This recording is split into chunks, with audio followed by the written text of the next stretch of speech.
Well, how important are these variants? That's the question of orthodoxy. And so the real question, the bottom line we want to get at, is what theological beliefs depend on textually suspect passages? Are all the passages that speak of the resurrection of Christ doubtful because there's manuscripts that deny that or don't affirm that? Are all the passages that speak of his deity doubtful because there are textual glitches there? Is the virgin birth in doubt because some of the manuscripts do not say that Mary was a virgin? Those are the kinds of things that we want to wrestle with. Well, I come back to that great theologian, Sir Lee Teabing, of Dan Brown's book, and he says, speaking to Sophie, until that moment in history, Jesus was viewed by his followers as a mortal prophet. That moment happens to be the Council of Nicaea in AD 325, when these church leaders throughout the ancient world got together and they defined what they meant by the deity of Christ.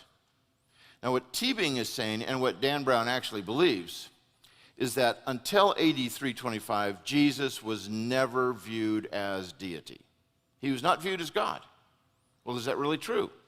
He was a great and powerful man, but a man nonetheless, a mortal.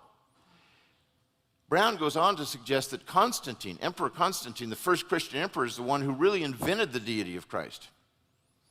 Well, last time we talked about how an ounce of evidence is worth a pound of presumption, and this is something we'll discuss now too. I'm going to show you an ounce of evidence that shows that what Sir Lee Teabing had to say and what Dan Brown believed is completely bogus.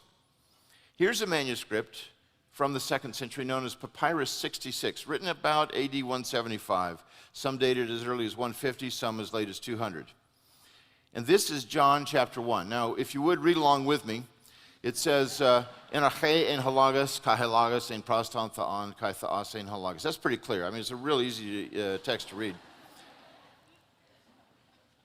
This thing is written about 150 years before the Council of Nicaea.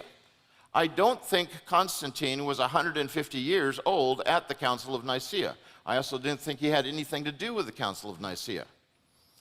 This says in John 1:1 what every manuscript says in John 1:1. In the beginning was the Word, and the Word was with God, and the Word was God. Now, it's not just the deity of Christ that goes all the way back to the original New Testament manuscripts. We don't have doubts about the virgin birth of Christ. We have no doubts about the bodily resurrection of Christ or salvation by faith or the Trinity. The manuscripts do not deal with those essential doctrines. If I didn't know better, I'd almost say somebody behind the scenes is actually preserving Scripture and keeping the truth going. It's amazing.